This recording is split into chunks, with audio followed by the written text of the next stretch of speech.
A very good morning students. आज हम एक नया चैप्टर शुरू करने वाले हैं, डाइवर्सिटी इन ऑर्गेनिजम्स, जो कि आपका बेटा 9th का पार्ट है। उसको मैं रिवाइज करा रही हूँ। तो सबसे पहले देखो, यहाँ पर एक वर्ड आया है लिविंग। तो लिविंग क्या होता है, सबसे पहले हम उसकी बात करेंगे। तो लिविंग ऑर्गेनिज्म हम किसको कहते हैं? कोई भी organism which exhibit characters of life, कोई भी organism which exhibit characters of life, जो लाइफ के कैरेक्टर को एग्जिबिट करता है, उस ऑर्गेनिज्म को हम क्या कहते हैं? लिविंग कहते हैं। ठीक है। अब बात आती है लाइफ के कैरेक्टर कैसे, कौन से इंडिविजुअल है जिसको, जिन कैरेक्टर्स को हम, जिनके बेसिस पर उस इंडिविजुअल को हम लिविंग कैटेगराइज करेंगे। तो है तो बहुत सारे कैरेक्टर, लेकिन हम कुछ मेन कैरेक्टर्स के बारे में डिस्कस करेंगे, जैसे कि ग्रोथ है, रिप्रोडक्शन है, मेटाबॉलिज्म है, सेलुलर ऑर्गेनाइजेशन है, कॉन्शियसनेस है। तो यहाँ पर एक क्वेश्चन सबसे पहले आता है, कोई भी कैरेक्टर हम लेंगे कि whether it is defining character of life और नॉट। तो किसी भी कैरेक्टर को डिफाइनिंग कैरेक्टर कहने के लिए दो कंडीशन होती हैं बेटा। पहली कंडीशन क्या है? It should be present, it should be present in livings only. सिर्फ लिविंग बीइंग्स में ये प्रेजेंट होना चाहिए। दैट मीन्स नॉन लिविंग में क्या होना चाहिए? एब्सेंट होना चाहिए। नॉन लिविंग में क्या होना चाहिए बेटा? एब्सेंट होना चाहिए। और दूसरी कंडीशन क्या है? It should be present in, it should be present in all living organisms. Living में सभी लिविंग बीइंग्स में होना चाहिए। कोई भी लिविंग बीइंग ऐसा ना हो जिसके अंदर आपका लाइफ का कैरेक्टर प्रेजेंट ना हो। ठीक है। तो एक तो सिर्फ लिविंग में हो, नॉन लिविंग उस कैरेक्टर को शो ना करे, और एक लिविंग में सभी लिविंग्स में होना चाहिए, कोई एक्सेप्शंस नहीं होने चाहिए। तो तब हम उस कैरेक्टर को बोलेंगे बेटा लाइफ का डिफाइनिंग फीचर। अब हम सबसे पहले बात करते हैं ग्रोथ, कि ग्रोथ लाइफ का डिफाइनिंग फीचर है या नहीं। हम बहुत डिटेल में नहीं जाएंगे, पूरा +1 नहीं कराएंगे, लेकिन सिर्फ ये बात करेंगे कि कौन सा कैरेक्टर लाइफ का डिफाइनिंग कैरेक्टर है, कौन सा नहीं। डिफाइनिंग मतलब अगर वो कैरेक्टर प्रेजेंट है तो हम कह देंगे कि वो इंडिविजुअल लिविंग है, अगर वो कैरेक्टर लाइफ का डिफाइनिंग फीचर है तो। और अगर वो कैरेक्टर एब्सेंट है तो हम कहेंगे नॉन लिविंग है। ठीक है। तो सबसे पहले हम बात करते हैं ग्रोथ की। तो बेटा ग्रोथ जो है वो लाइफ का डिफाइनिंग फीचर नहीं है, not a defining feature of life. क्यों नहीं है? क्योंकि ग्रोथ जो है वो हमारी फर्स्ट कंडीशन को फॉलो नहीं करता है। क्योंकि जो लिविंग बीइंग्स होते हैं वो भी ग्रोथ शो करते हैं, और इवन कुछ नॉन लिविंग ऑर्गेनिजम्स है ना, वो भी ग्रोथ को शो करते हैं। कैसे? ग्रोथ किसे कहते हैं हम? इंक्रीज इन मास या increase in number of individuals. तो अगर आपने ऑब्जर्व किया हो, जैसे मान लो हमारे पास एक स्नो बॉल है, तो अगर हमें इसकी थिकनेस बढ़ाना है तो हम सरफेस पे और ज़्यादा स्नो ऐड कर देंगे, फिर और स्नो ऐड कर देंगे। तो इस तरीके से इसका भी तो मास क्या हो रहा है? बढ़ रहा है। इसका मतलब नॉन लिविंग ऑर्गेनिजम्स भी क्या कर रहे हैं? इंक्रीज इन मास कर रहे हैं। तो इसीलिए हमने कहा कि नॉन लिविंग में भी मास बढ़ रहा है, तो इसका मतलब वो भी ग्रोथ करें। लेकिन एक डिफरेंस होता है, क्या होता है? लिविंग बीइंग्स में जो ग्रोथ होती है ना, वो इंटरनल ग्रोथ होती है। जो मटेरियल्स होते हैं वो इंटरनली डिपॉजिट होते हैं, हमें सरफेस से अटैच करने की ज़रूरत नहीं होती है। जबकि नॉन लिविंग में जो ग्रोथ होती है वो एक्सटर्नल ग्रोथ होती है, deposition of matter from outside. ठीक है। तो लेकिन क्योंकि ग्रोथ हम कहते हैं इंक्रीज इन मास, तो हमने क्या देखा? मास तो लिविंग बीइंग्स का भी बढ़ रहा है और नॉन लिविंग का। इसीलिए हमने कहा कि ग्रोथ जो है वो लाइफ का डिफाइनिंग फीचर नहीं है। अब बात आती है रिप्रोडक्शन की। रिप्रोडक्शन लाइफ का डिफाइनिंग फीचर नहीं है। क्यों नहीं है? क्योंकि ये सेकंड कैरेक्टर को फॉलो नहीं करता है। It is also not a defining feature of life, ये लाइफ का डिफाइनिंग फीचर नहीं है। क्यों नहीं है? हालांकि नॉन लिविंग ऑर्गेनिज्म कोई भी हमारे पास ऐसा नहीं है जो रिप्रोडक्शन को शो करता हो, लेकिन कुछ लिविंग ऑर्गेनिज्म हमारे पास ऐसे हैं जो लिविंग है लेकिन फिर भी रिप्रोडक्शन नहीं करते, जैसे कि इनफर्टाइल ह्यूमन कपल,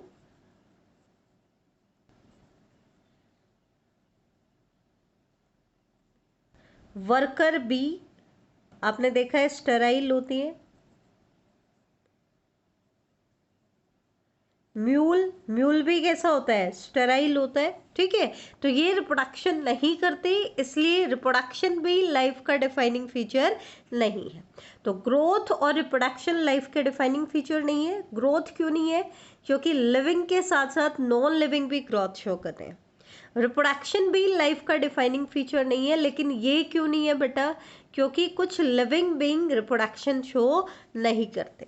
ठीक है, अब बात आती है बाकी के 3 कैरेक्टर की। तो आपको सिर्फ इतना ध्यान रखना है कि metabolism, cellular organisation and consciousness, they are the defining feature of life.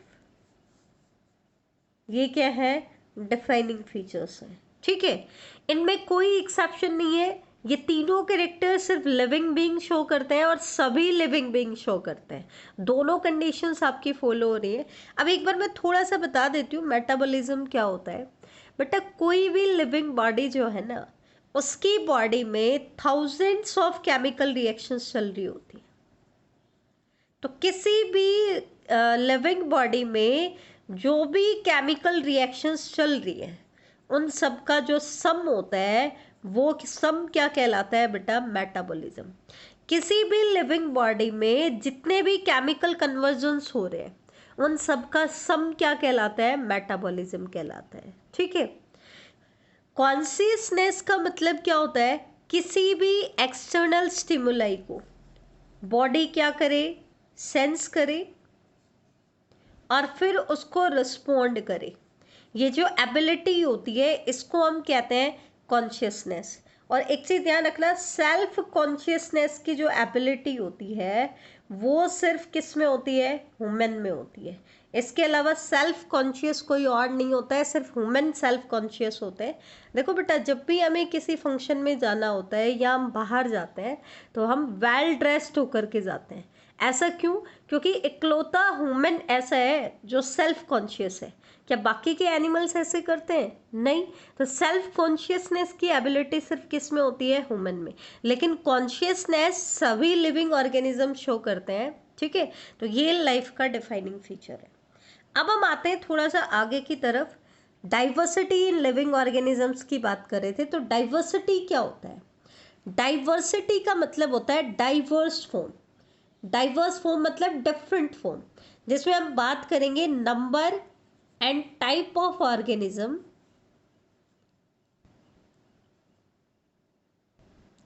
Which are present on Earth. वो क्या बताता है? हमारा डाइवर्सिटी बताता है कि हमारी अर्थ के ऊपर कितने नंबर में और कितने टाइप के ऑर्गेनिजम्स प्रेजेंट है। वो रिप्रेजेंट करता है उसकी डाइवर्सिटी, कितनी टाइप और हर टाइप का कितना नंबर है। ठीक है, हालांकि अलग अलग साइंटिस्ट का अलग अलग एस्टिमेशन है बायोडाइवर्सिटी के बारे में, लेकिन अब तक का मोस्ट साउंड और साइंटिफिक एस्टिमेट किसने दिया है? रॉबर्ट मे ने। और अकॉर्डिंग टू रॉबर्ट मे, हमारे वर्ल्ड की टोटल डाइवर्सिटी है बेटा 1.7 से 1.8 मिलियन। कितनी डाइवर्सिटी है?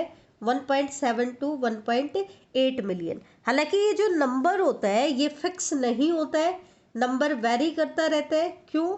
क्योंकि नए ऑर्गेनिज्म डिस्कवर होते रहते हैं और कुछ ऑर्गेनिज्म एक्सटिंक्ट भी होते रहते हैं। ठीक है, और बहुत सारी डाइवर्सिटी ऐसी है जो अप्रोचेबल नहीं है, जहाँ तक हम नहीं पहुँच पाए, या टेक्नोलॉजी हमारे पास इतनी एडवांस नहीं है कि हम उनको ऑब्जर्व कर पाए। ठीक है, तो ये सिर्फ एस्टिमेटेड रिकॉर्ड होते हैं, एग्जैक्ट रिकॉर्ड नहीं होते। अब डाइवर्सिटी इतनी ज़्यादा हमारे पास है, तो इतनी बड़ी डाइवर्सिटी को हम तब तक स्टडी नहीं कर सकते जब तक कि हमारे पास नॉमेनक्लेचर ना हो और क्लासिफिकेशन ना हो। क्या ना हो, नॉमेनक्लेचर एंड क्लासिफिकेशन। तो ये दो चीज़ें सबसे ज़रूरी है, नॉमेनक्लेचर एंड क्लासिफिकेशन। अब हम आपके पर्टिकुलर चैप्टर की तरफ आ जाते हैं। यहाँ पर आपका दिया हुआ है नॉमेनक्लेचर के बारे में भी और क्लासिफिकेशन के बारे में, साथ में टेक्सोनॉमी और टेक्सोनॉमी कैटेगरीज भी दी हुई है, तो उन्हीं को आज हम डिस्कस करेंगे। तो बेटा नॉमेनक्लेचर का मतलब क्या होता है? Assigning name to an organism. किसी भी ऑर्गेनिज्म को हमें क्या करना है? नाम देना है। क्या देना है? नाम देना है। ठीक है, अब हम नाम कैसे दें, क्यों दे रहे हैं नाम? ताकि उस इंडिविजुअल को उसके करेक्ट नेम की वजह से जाना जाए। तो दो तरह की नेमिंग होती है जर्नली। एक तो होती है कॉमन नेमिंग, जिसको हम वर्नैकुलर नेमिंग भी कहते हैं,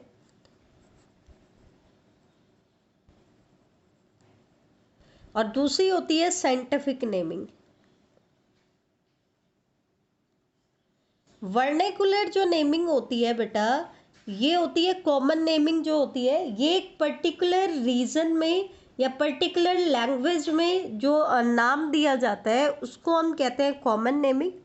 जबकि साइंटिफिक नेम जो होता है ना, वो वर्ल्ड वाइड एप्लीकेबल होता है। कॉमन नेम तो क्या होता है, जब हम एक जगह से दूसरी जगह पे जाते हैं तो वो नाम चेंज हो जाता है। एक लैंग्वेज वाले रीजन से दूसरी लैंग्वेज वाले रीजन में जाते हैं तो वो नाम चेंज हो जाता है। तो जर्नली कॉमन नेमिंग को हमारे साइंटिस्ट कम्युनिकेशन के लिए यूज़ नहीं करते हैं। ठीक है, ये कम्युनिकेशन में यूज़ नहीं हो सकता है। क्यों? क्योंकि हम उसको किसी और नाम से जान रहे हैं, किसी दूसरी जगह पे जाएंगे तो वो इसके लिए कोई और नाम यूज़ कर रहे हैं। तो इसकी बहुत सारी ड्रॉबैक थी, इसीलिए हम किसकी तरफ स्विच ओवर कर गए? Scientific name. हालांकि कॉमन नेमिंग को प्रोनाउंस करना इजी था, इजीली हम इसको प्रोनाउंस कर पा रहे थे। ठीक है, लोकल लैंग्वेज में था तो लोग आसानी से इसको समझ पा रहे थे। और कुछ हद तक कॉमन नेमिंग को कुछ माइनर और मेजर कैरेक्टर्स के बेसिस पर दिया गया था, तो इसलिए भी ये इम्पॉर्टेंट थी। लेकिन इसकी बहुत सारी ड्रॉबैक रही, इसलिए इसको बाद में चेंज कर दिया गया। अब हम बात करेंगे साइंटिफिक नेमिंग की, और साइंटिफिक नेमिंग में सबसे पहले आता है बेटा बाइनोमियल नोमेनक्लेचर। ये चीज़ मैं आपको क्लियर कर दूं, बहुत इंपॉर्टेंट है, आपके क्वेश्चन बन सकता है इसके ऊपर, कि जो बाइनोमियल नोमेनक्लेचर था, ये बाइनोमियल नोमेनक्लेचर के रूल्स किसने दिए थे? कैरोलस लिनेस ने। ये इंपॉर्टेंट है, ध्यान रखना। बाइनोमियल नोमेनक्लेचर के रूल्स किसने दिए थे? कैरोलस लिनेस ने। ठीक है, बाइनोमियल क्यों कह रहे हैं? नोमियल मतलब नाम, इस नाम में बाई मतलब दो, दो वर्ड्स हम यूज करेंगे। और वो दो वर्ड्स कौन से हैं बेटा? फर्स्ट वर्ड तो होगा जीनस का वर्ड, और सेकंड वर्ड होगा स्पीसीज का वर्ड। अब आप पूछोगे जीनस क्या है, स्पीसीज क्या है, तो ये हम आगे डिस्कस करेंगे। ये है बेटा taxonomic category. Species 7 obligate categories हम बताएंगे आगे। स्पीसीज उसमें से सबसे छोटी कैटेगरी होती है, और इससे हायर कैटेगरी होती है जीनस। तो जब हम क्लासिफिकेशन करते हैं तो क्लासिफिकेशन एक सिंगल स्टेप प्रोसेस नहीं होता है, उसमें बहुत सारे स्टेप्स होते हैं। तो उसके ईच स्टेप को हमने कहा था कैटेगरी। क्या कहा था? कैटेगरी। तो ये 7 ऑब्लिगेट कैटेगरीज हम बताते हैं। तो अगर हमने क्लासिफिकेशन कर लिया है तो उसी से हम उसका बाइनोमियल नोमेनक्लेचर दे देते हैं। अब क्वेश्चन आता है बाइनोमियल नोमेनक्लेचर के रूल्स क्या है, तो ये चीज़ आपको स्टडी करनी है, ध्यान से सुनना। सबसे पहला रूल तो क्या होता है कि बाइनोमियल नोमेनक्लेचर में हम दो वर्ड यूज़ करते हैं, जीनस और स्पीसीज। जीनस फर्स्ट वर्ड को डिनोट करता है, स्पीसीज सेकंड वर्ड को डिनोट करता है। दूसरा रूल, जीनस का जो फर्स्ट अल्फ़ाबेट होगा वो हमेशा हमें कैपिटल अल्फ़ाबेट यूज़ करना है, या हम कह दें अपर केस यूज़ करना है। जबकि स्पीसीज का पहला अल्फ़ाबेट जो होता है वो हमें स्मॉल अल्फ़ाबेट यूज़ करना होता है, that means lower alphabet, lower case हम यूज़ करते हैं। ठीक है, तीसरा क्या रूल होता है, अगर इन बाइनोमियल नोमेनक्लेचर में जो हमने साइंटिफिक नेम दिया है, पहली बात तो ये नेम हम लेते हैं ग्रीक लैंग्वेज में। इसका कारण क्या है, ग्रीक लैंग्वेज जो होती है वो एक डेड लैंग्वेज है, तो टाइम के साथ इसमें कोई चेंज नहीं आएगा। एक बार हमने कोई नाम दे दिया तो वो सालों सालों तक चलता रहेगा, ठीक है। दूसरा क्या है, इन बायोलॉजिकल नेम्स की अगर हम प्रिंटिंग करते हैं तो प्रिंटिंग हमेशा किस में की जाती है, इटैलिक्स में की जाती है। लेकिन जब हम हैंड राइटिंग करते हैं तो हम इटैलिक्स नहीं लिख सकते, तो उस केस में हम क्या करते हैं, जीनस वर्ड को अलग से अंडरलाइन करते हैं, स्पीसीज को अलग से अंडरलाइन करते हैं। ये जो हम सेपरेटली इनको अंडरलाइन कर रहे हैं ये डिनोट करता है इनके सॉरी ग्रीक नहीं बेटा, लैटिन, ग्रीक नहीं लैटिन, ये डिनोट करता है इनके लैटिन ओरिजिन को डिनोट करता है। किसको डिनोट करता है, लैटिन ओरिजिन को डिनोट करता है। तो ये चीज़ आप ध्यान रखना, इसको करेक्ट कर लेना, बाय मिस्टेक मैंने बोल दिया ग्रीक नहीं होता है, लैटिन होता है। लैटिन एक डेड लैंग्वेज है, ठीक है। इसके बाद एक एग्जाम्पल लेकर के मैं आपको बता देती हूँ। जैसे मैंगो का साइंटिफिक नेम मैं बता रही हूँ, मैंगीफेरा इंडिका।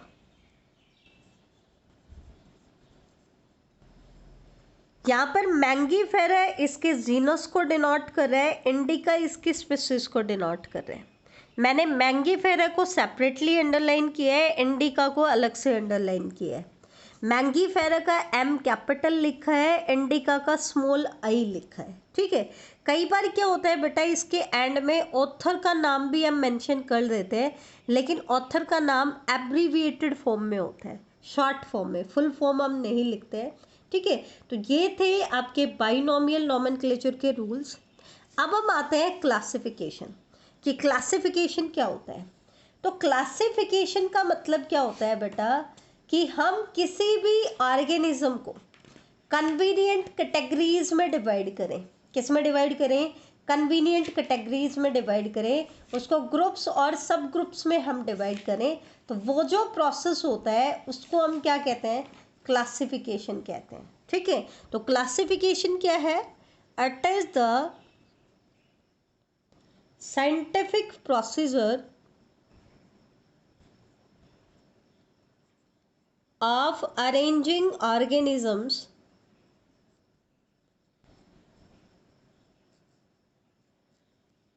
into